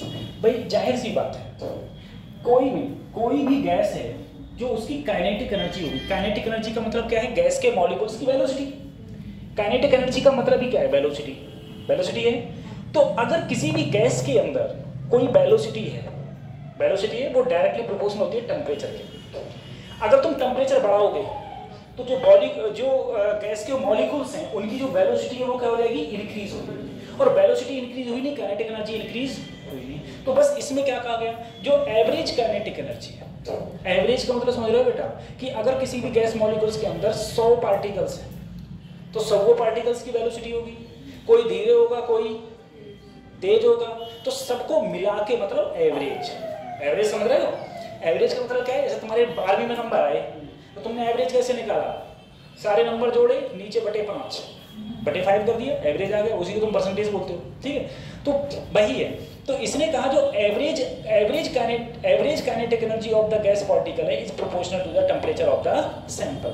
जितना ज्यादा टेम्परेचर होगा उतनी एवरेज काइनेटिक एनर्जी कितनी होगी, ज्यादा होगी, सीधा ये बोला गया, ठीक है, सिंपल सा। अगला देखो, अगला कहा गया प्रेशर, अगला कहा गया the pressure exerted by A gas. भाई जाहिर सी बात है, अब देखो गैस के अंदर प्रेशर उत्पन्न कैसे होता है, ठीक है। तो सोचना, अगर तुमने एक गेंद ली और गेंद दीवार पर मारी, ठीक है, फोर्स का फार्मूला क्या होता है, change in momentum per unit time. Momentum का मतलब क्या होता है, mb, ठीक है। और फोर्स का, प्रेशर का फार्मूला क्या होता है, फोर्स पर unit area, force per unit. अब देखो वेग से तुमने गेंद ली, मारी, वेलोसिटी दी, वेलोसिटी से मोमेंटम आया, मोमेंटम से फोर्स आया, और फोर्स से प्रेशर आया, फोर्स से क्या आया, प्रेशर। अब तुम समझो, अगर मेरे पास में कोई भी गैस चैम्बर है, उस गैस चैम्बर में जो मॉलिक्यूल्स है, गैस के मॉलिक्यूल्स, वो तो भाग रहे हैं इधर-उधर। जब वो मॉलिक्यूल्स आपस में टकराएं या फिर गैस की दीवार से टकराएं, तो गैस की दीवार से टकराने पर क्या होता है, वो दीवार को क्या देते हैं बेटा, प्रेशर देते हैं। क्या देते हैं, प्रेशर। तो देखो यहाँ क्या बोला गया, यहाँ बोला गया the pressure exerted by A gas is a result of collision of the particle with the wall of the container. तो जो प्रेशर है, उसके अंदर जो प्रेशर है, वो प्रेशर कैसे उत्पन्न होता है, प्रेशर उत्पन्न होता है जब वो गैस के पार्टिकल्स दीवार पर टकराते हैं, दीवार पर टकराते हैं। और तुमको पता है कोलिजन कैसा है, इलास्टिक कोलिजन, इलास्टिक कोलिजन, ठीक है। तो ऐसे क्या उत्पन्न होता है, प्रेशर उत्पन्न होता है। अगला क्या कह रहा है, all at any particular time and at any particular time different particle in gas have different speed। अभी मैंने यही तो बोला था, जब मैं एवरेज काइनेटिक एनर्जी की बात कर रहा था तो मैं तुमसे क्या कहा कि मान लो अगर 100 पार्टिकल्स हैं तो किसी की वेलोसिटी ज़्यादा होगी, स्पीड का ज़्यादा होगी, किसी की स्पीड क्या होगी, कम होगी। तो बस यही बोला गया कि एट एनी पर्टिकुलर टाइम, किसी भी एक पर्टिकुलर टाइम पर डिफरेंट पार्टिकल्स होंगे तो उनकी डिफरेंट क्या होगी, स्पीड, और डिफरेंट स्पीड होगी तो उनकी डिफरेंट क्या होगी, काइनेटिक एनर्जी। तो उनकी डिफरेंट हो जाएगी काइनेटिक एनर्जी। तभी इसमें कहा गया, however average kinetic energy of the molecules remains constant eight a particular temperature, ठीक है। इन्होंने कहा वहां पर एक पर्टिकुलर टेम्परेचर पर उनकी जो एवरेज काइनेटिक एनर्जी है वो भी तुम्हारी क्या रहे, सेम, ठीक है, क्या रहे, सेम। और वैसे भी तुम एक बात सोचो, जब किसी पार्टिकल्स की, जो भी पार्टिकल है उसकी जब वेलोसिटी ना बढ़ रही है ना घट रही है, अरे कोलिजन कैसे हो, इलास्टिक में क्या है, इलास्टिक में ऐसा हो सकता है।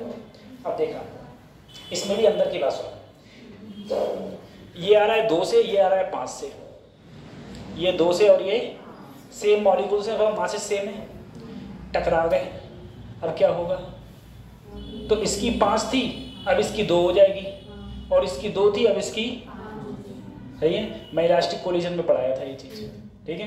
अंटा वाला मैं बोल रहा था ना, कंचा वाला बताया था। जब हम कंचा होता है, कंचे को जब हम मारते हैं तो जो रुका हुआ होता है वो तेज चल जाता है और जो तेज होता है वो रुक जाता है। सेम कंडीशन हो गई वहाँ पर। मैंने कहा था जो वेलोसिटी है वो क्या हो जाती है, इंटरचेंज हो जाती है, वेलोसिटी एक्सचेंज हो जाती है, ठीक है। उस समय हम लोगों ने ये बात करी थी, वो इलास्टिक कोलिजन की बात थी। और यहाँ पर भी कोलिजन कैसा है, इलास्टिक। तो देखो ऐसा तो हो सकता है कि मॉलिक्यूल्स जो हैं वो आपस में टकरा रहे हैं और वेलोसिटी को क्या कर रहे हैं, एक्सचेंज, वेलोसिटी को एक्सचेंज कर रहे हैं। तो किसी की ज़्यादा है, कभी किसी की कम है, लेकिन उन्होंने कहा एवरेज वेलोसिटी देखोगे वो हमेशा क्या रहेगी, सेम रहेगी, सही है। मतलब समझ रहे हो, जैसे हम सब लोग हैं, ठीक है। अब हम में से किसी के पास ज़्यादा है, किसी के पास पैसे कम है। अब हम लोग ने, मैंने क्या किया, इस बच्चे से पैसे ले लिए और इसे अपने पैसे दे दिए, इसने उससे ले लिए, अपने ले लिए। तो पूरे क्लास के तो सेम ही रहेंगे, चाहे हम अपने पैसे कितने एक्सचेंज कर लेना एक दूसरे से कितने भी पैसे एक्सचेंज कर ले, लेकिन पैसे तो हमारे कैसे रहेंगे, कांस्टेंट ही रहेंगे। भाई इसमें कहा गया है क्या कि वेलोसिटी डिफरेंट हो सकती है, लेकिन सेम टेम्परेचर पर काइनेटिक एनर्जी की, एवरेज काइनेटिक एनर्जी क्या रहेगी, सेम। तो भैया ये थ्योरी थी जो हमारी किसकी थी, गैस की, ठीक है। इसे घर जाके एक बार और ध्यान से पढ़ लेना। मैंने जितना एक्सप्लेन करना था हर चीज़, हर पॉइंट टू पॉइंट तुमको एक्सप्लेन कर दिया है, ठीक है। जितना एक्सप्लेन करना था आप लोग इसको घर जाके एक बार और पढ़ लेना। इसके ऊपर भी बेटा क्वेश्चंस आते रहते हैं, इसके ऊपर भी क्वेश्चंस पूछे जाते हैं। 5, 6, 7, 8 पार्ट हैं, ठीक है, आइडियल गैस को लेके, ठीक है। इसकी बात हम कल करेंगे, अभी हम थोड़ा और पढ़ लेंगे। ये पढ़ ले रहे हैं थोड़ा, ठीक है, थोड़ा सही पार्टिकल थोड़ा। अच्छा इसमें ये दिक्कत है एक तो, चलो इसका ये पढ़ ले रहे हैं, ये वाला हम कल पढ़ेंगे, ऊपर वाला पढ़ेंगे। देखो 3 प्रकार की स्पीडें हैं, एक स्पीड की बात कर रहे हैं, और ये मैं वो भेज दे रहा हूँ पूरा पीडीएफ, हाँ पूरा पीडीएफ भेज रहा हूँ।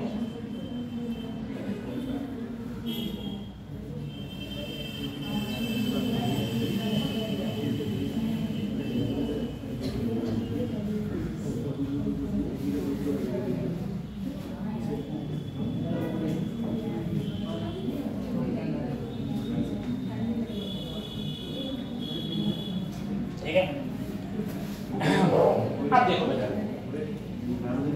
ऐसा है, ठीक है, पीडीएफ भेज दी, लिख लिया। सबसे पहले देखो जो भी आइडियल गैस, किसकी बात हो रही है यहाँ पर, आइडियल गैस की।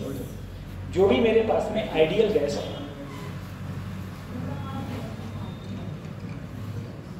जो भी मेरे पास में आइडियल गैस है, सारी आइडियल गैस की कंडीशन अभी हमने पढ़ ली, ठीक है। अब आइडियल गैस जो है कोई चैम्बर ले लिया मैंने, उस चैम्बर के अंदर मॉलिक्यूल्स होंगे और वो मॉलिक्यूल्स कोई किधर जा रहा है, कोई किधर जा रहा है, कोई किधर जा रहा है। इस प्रकार से मॉलिक्यूल्स क्या करते हैं, वेलोसिटी रखते हैं। मॉलिक्यूल्स के पास में क्या है, वेलोसिटी। तो अगर मैं एवरेज वेलोसिटी की बात करूं तो बेटा बी एवरेज का फार्मूला होगा b1 b2। मान लो n पार्टिकल्स हैं, मान लो n पार्टिकल्स हैं, तो bn अपॉन, ठीक है। मैंने अभी बोला था तुम लोग अपना एवरेज कैसे निकालोगे, तो 10th 12th के जितने नंबर है सबको जोड़ दो और 5 सब्जेक्ट है तो 5 से क्या कर दोगे भाई, भाई तुम्हारा क्या आ गया, एवरेज आ गया, ठीक है। उसी को तुम लोग परसेंटेज बोल देते हो। तो यहाँ पर भी यही है। अगर हम लोग, मैं कहूँ मेरे पास में एक मॉलिक्यूल है उसकी वेलोसिटी b1, दूसरा है उसकी b2, तीसरा है उसकी b3, ऐसे n पार्टिकल्स है तो bn, ठीक है। सेम भी हो सकती है कभी, जैसे मान लो b1 और b3 सेम है तो हो जाने दो सेम, ठीक है। तो उन सबको जब बटे n करेंगे तो हमारे लिए जो स्पीड आती है उसे हम क्या बोलते हैं, एवरेज वेलोसिटी, ठीक है। एवरेज वेलोसिटी, एवरेज वेलोसिटी का तुमको बस खाली ये याद रखना है कि बी एवरेज का फार्मूला होता है √8RT upon pi M, √8RT upon, जहां कैपिटल एम क्या है, मोलर मास। कैपिटल एम क्या है, किसी भी गैस के लिए, किसी भी गैस के लिए मोलर मास क्या रहता है, सेम रहता है। तुमको पता है ना, हर गैस का मोलर मास क्या रहता है, सेम रहता है, ठीक है। हाँ, मास चेंज हो सकता है, मास तो चेंज होता है, जैसे मैंने कहा 10 ग्राम तो वो मास हो गया, 50 ग्राम वो मास हो गया, लेकिन मोलर मास क्या रहेगा किसी भी गैस के लिए, सेम रहेगा, ठीक है। अच्छा, तो ये है, ठीक है। इन सब की बात हम लोग कल करेंगे। तो बी एवरेज का फार्मूला ये होता है, उसके साथ में रूट मीन स्क्वायर वेलोसिटी, ठीक है। रूट मीन स्क्वायर वेलोसिटी, देखो रूट का मतलब हो गया r, मीन स्क्वायर का मतलब हो गया ms, तो इसे हम बोलते हैं BRMS, BRMS जहां भी आए BRMS। तो BRMS का मतलब क्या है, BRMS का मतलब ये है, मान लो मेरे पास में पहला पार्टिकल था, उसकी वेलोसिटी v1 तो v1 का स्क्वायर, दूसरा पार्टिकल है v2 तो v2 स्क्वायर, तीसरा है v3 तो सबका स्क्वायर कर दिया, अपॉन क्या कर दिया, अपॉन क्या कर दिया, ठीक है। तो जब हम इसको, अब समझिए यहाँ से ये कैसे आया, ये तुम मत समझो ना, दिमाग दौड़ाओ किसी प्रकार का, ठीक है। बस तुम इतना याद रखो सर जी, रूट मीन स्क्वायर BRMS होता क्या था, पहले पार्टिकल की वेलोसिटी v1 है तो v1 का स्क्वायर, दूसरा है v2 का स्क्वायर, v3 अपॉन n। इन सबको, इसको जब हम लोग सॉल्व करते हैं तो हमारा फार्मूला आता है BRMS √3RT अपॉन m क्या है, मोलर मास, t क्या है, टेम्परेचर, r क्या है, gas constant, gas constant, ideal gas constant क्या होता है, r, ठीक है। r हो गया तुम्हारा गैस कांस्टेंट, ठीक है, ये रहता है। अच्छा, ये क्या था मेरा BRMS। अब है BMP, मोस्ट प्रोबेबल वेलोसिटी। अब देखो इस पर क्वेश्चन पूछा जाता है, मोस्ट प्रोबेबल वेलोसिटी क्या है। अब तो इस पर अनुमान लगाना, देखो एक बार सोचो, हाँ मान लो हमारी इस समय जो क्लास है, मान लो हम लोगों की क्लास में 50 स्टूडेंट हैं, कितने बच्चे हम लोग, 50 बच्चे, ठीक है। मान लो कि 50 बच्चे हैं। अब आप, मैंने तुमसे कहा कि इन 50 बच्चों में से जरा सोचना, 50 बच्चों में से 20 बच्चे, 10 बच्चे, 5 बच्चे, कितने हो गए, 35 और 15, ठीक है। ये मैंने अलग अलग ग्रुप किए बच्चों के, 50 हो गए सारे, ठीक है। मैंने कहा बेटा 20 बच्चे मेरे पास ऐसे हैं, 20 बच्चे ऐसे हैं जिनके पास में इस समय मान लो 50 रुपए, कितने रुपए बेटा, 50 रुपए, ठीक है।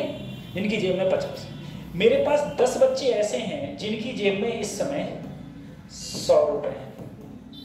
मैंने कहा 5 बच्चे ऐसे हैं जिनकी जेब में इस समय 500 रुपए हैं। मान लो 15 बच्चे ऐसे हैं, ठीक है, मेरी बात सुनना, 15 बच्चे मान लो ऐसे हैं जिनकी जेब में इस समय 30 रुपए हैं,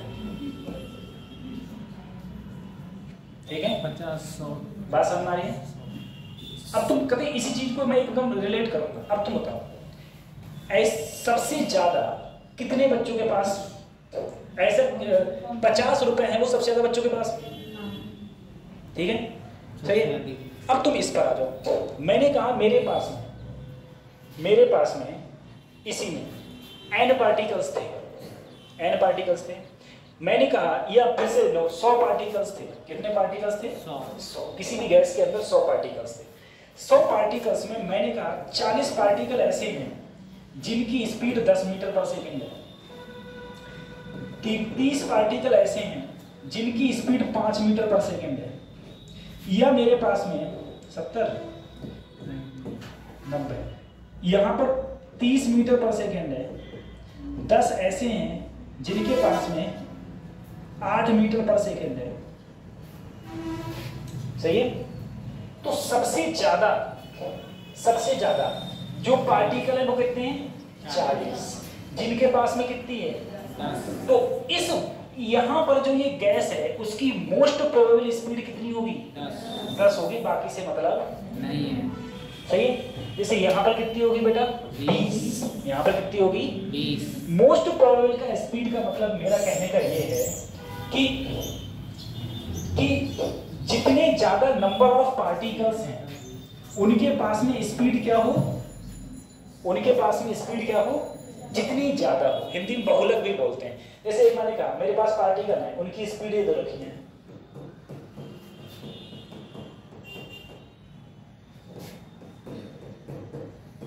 बताओ मोस्ट प्रोबेबल स्पीड क्या होगी इसमें? तो सबसे ज्यादा बार कौन आया है? दो सबसे ज्यादा बार आया है, तो कितनी स्पीड होगी? 2 होगी, बाकी से मतलब भाषा में आ रही है। तो बस यही कहा गया। क्या कहा गया? देखो यहाँ पर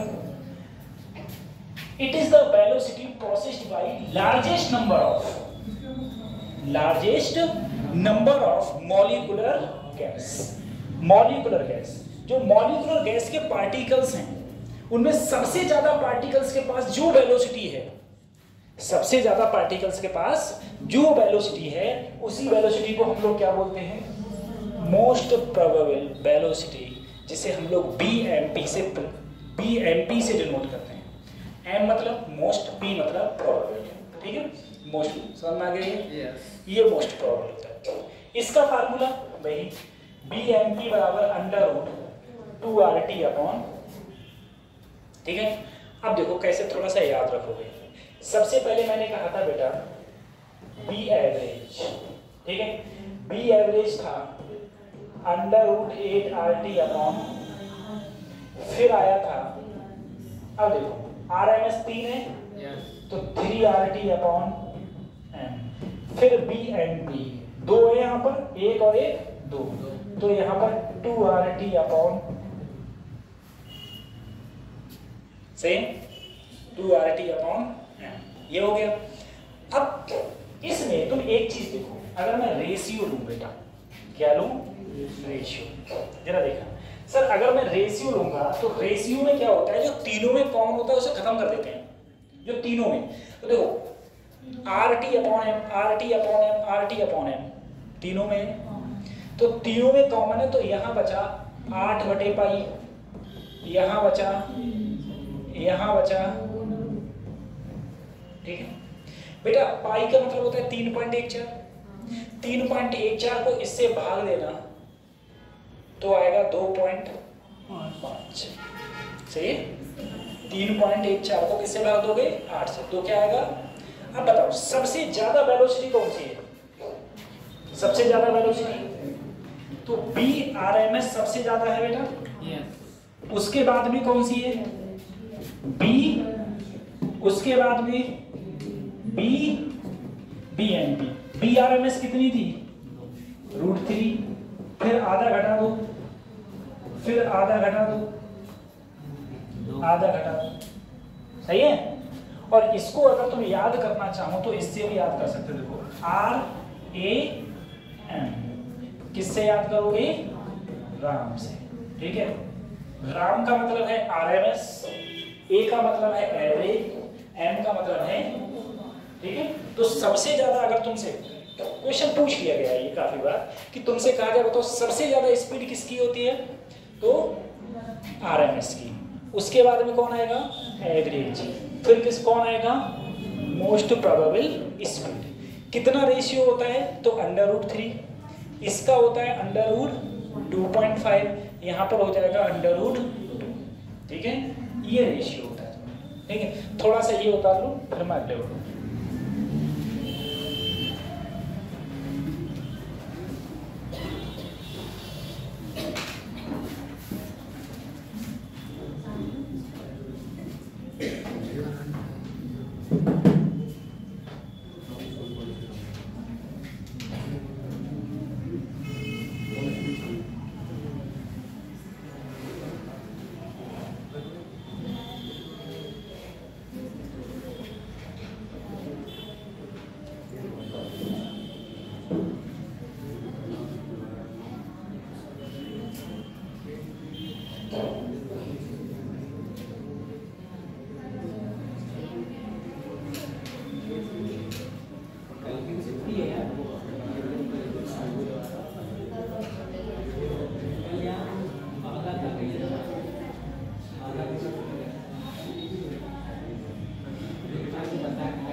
मैंने पीडीएफ तो भेज दी है, कल मैं इन थ्योरी में से जो मैंने आज पूछा है, जो पढ़ाया है, पूछ लूंगा मैं, ठीक है।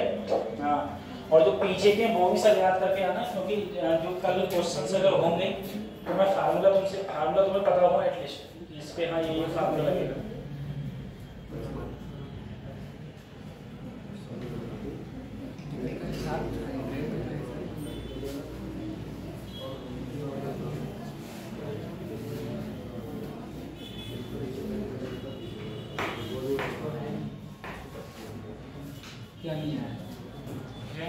तो सबसे ज्यादा वेलोसिटी किसकी होती है?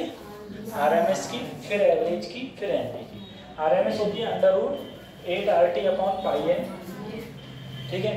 ए मतलब एवरेज, एवरेज होती है, सॉरी एवरेज होती है √8 RT/πn, आरएमएस होती है √3 RT/n और एनपी हो गई √2 RT, ठीक है बेटा। अब जैसे मैंने तुमसे कहा एमपी में क्या करेगा, तुमको वो 10 दे देगा, 10 वेलोसिटी, ठीक है। अब 10 वेलोसिटी तुमको पूछेगा, बताओ अगर कोई भी मेरे पास में गैसेस है, गैस के जो मॉलिक्यूल्स हैं उनकी ये वेलोसिटी दे रखी है अगले 10, और 10 में तुमसे पूछेगा बताओ मोस्ट प्रोबेबल स्पीड कौन सी, तो तुम ये करो कि 2 कितनी बार आया, 4 कितनी बार आया, 6 कितनी बार आया, जो सबसे ज्यादा बार आया 12 है, भाई तुम्हारा आंसर है, ठीक है। जैसे मैंने अभी तुमको बताया,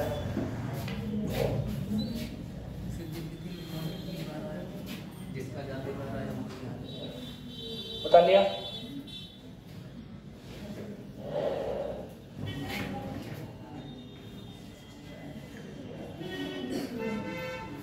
ये भी कल ही बताएंगे, ठीक है। ये थोड़ा देखो मीन फ्री पाथ ये क्या होता है, इसके बारे में पहले थोड़ा सुन लो। ए बच्चों, मीन फ्री पाथ का मतलब है मेरे पास ये चैम्बर है, तो तुम बोले चैम्बर के अंदर गैस भरी हुई है, गैस भरी हुई है तो गैस के मॉलिक्यूल्स, और मॉलिक्यूल्स क्या रुक रहे हैं, चलते रह रहे हैं, चलते रह रहे हैं तो टक्कर भी होगी, चलते और रह रहे हैं तो टक्कर भी। मैंने कहा मान लो एक गैस मॉलिक्यूल्स की टक्कर यहाँ हुई, टक्कर हुई, अब ये यहाँ गया, इसकी टक्कर फिर से यहाँ हो गई, फिर अगले बढ़ा, फिर टक्कर हो गई, और टक्कर की वजह से तो डायरेक्शन चेंज होगी। तो जो लगातार दो टक्कर हैं, लगातार दो टक्कर, उनके बीच का जो डिस्टेंस है उसे बोलेंगे हम लोग mean free path, mean free. और इन सब डिस्टेंसों का जो एवरेज होगा उसे बोलते हैं हम लोग एवरेज मीन फ्री पाथ, ठीक है। जिसे बाद में हम लोग ऐसे डिनोट कर देते हैं एवरेज। जैसे कभी तो ऐसा होगा कि जल्दी टक्कर होगी, कभी पता चले थोड़ी देर बाद टक्कर होगी, सही है। तो सबका जो एवरेज होगा उसको हम लोग क्या बोलेंगे, मीन फ्री। अब मीन फ्री पाथ का जो फार्मूला होता है लैम्डा बराबर 1/√2 n πd²। अब देखो डी क्या है, डी है डायमीटर ऑफ ईच मॉलिक्यूल्स। जो इसके अंदर गैस के अंदर जो मॉलिक्यूल्स हैं उन मॉलिक्यूल्स का जो डायमीटर है उसको हम लोग किससे नोट करते हैं, स्मॉल डी से। एन क्या है, एन है number of molecules per unit volume, number of molecules per unit volume. इसको हम लोग डिनोट करते हैं स्मॉल एन से, ठीक है, स्मॉल एन से। स्मॉल एन होता है number of molecules per unit power. इसके ऊपर अच्छे क्वेश्चंस रहते हैं मीन फ्री पाथ के ऊपर, लैम्डा बराबर 1/√2n πd², ठीक है, ये याद रख लेना, काफ़ी बार पूछ लिया जाएगा। लैम्डा का फार्मूला, लैम्डा बराबर 1/√2n π, लैम्डा बराबर 1/√2n πd², सही है। और चुपचाप जाके घर पर बैठी हो, पढ़ाई वढ़ाई करियो, समझे, कल तुम्हारी छुट्टी होगी। कल की छुट्टी रहेगी। हाँ सही है, कौन छपरी को देखन तहीं आ जाओ, तो छपरी बन जाओगे, ठीक है। नहीं, जब वास्तव में ह्यूमन साइंस लाओ ना दिमाग में कुछ, इन छपरी को देखना लोगे तो तुम्हारा स्टेटस कर रहे हैं, कहाँ हो तुम, फिर तो तुम हमसे दूर ही हो, ठीक कहते हैं। फिर ऐसे कुछ बात अगर बिग बॉस देखते हैं, मेरे समझ नहीं आ रही बिग बॉस में ऐसा क्या होता है, हालांकि मैंने कभी देखा नहीं, तो उसके बारे में थोड़ा कुछ पता है भाई। कुछ हो तुम लोग, कितने इतने महान लोग हैं पता है, ब्लॉग देखते हो तुम लोग, तो दूसरे की लाइफ क्या देख रहे हो तुम लोग, ये समझ में नहीं आता है। वो ब्लॉग में मैंने देखो मैं आज यहाँ गया, मैं आज वहाँ घूमा, और तुम उसको देख रहे हो कितने मन से, ठीक है। तो अब तुम कहते हो कि भारत देश तरक्की नहीं कर रहा है, भारत देश कहाँ तरक्की करेगा, पैसा तो इनमें है, कहाँ से तरक्की करेगा, समझे। जब तुम्हारी आदतें बेकार रहेंगी तो क्या करोगे। 100 रुपये का टिकट है। कोई ढंग की चीज़ देखो, कुछ रिसर्च के बारे में देखो, किसी अच्छे आदमी की जीवनी देखो, ठीक है, कोई रियल फैक्ट देखो, तब ठीक भी है, समझे। तो लड़कियां देखती होंगी बहु नाटक की, जो नाटक की, बहु ये सब नाटक की बात है, नाटक की बात है। अरे मैंने 1-2 नाटक देखे, मैं 1-2 नाटकों में आज तक ये सब नहीं समझता। जैसे अपने घर होते हैं, अपने घर में कोई औरत कैसे कपड़े पहनेगी, उनके गहने ही खत्म नहीं होते हैं, और कतई नए नए कपड़ा पहनेगा, कतई नए, और गाँव में जितने आदमी हैं वो एको काम करने ना जाते, कोई काम करने ना जाए, वो बस बापू वो बाकी अस्पताल ले जा रहा हुआ है, वो बाकी जो क्या कर रहा हुआ है, सब जय काम होंगे उनके। अरे जब काम धंधा ना करो खाओगे क्या ना। अरे पब्लिक देख रही है, यही है उनका काम, पब्लिक देख रही है, यही उनका काम है। हाँ वही तो काम है उनका, वही पैसा उनके खाते में ट्रांसफर हो रहा है।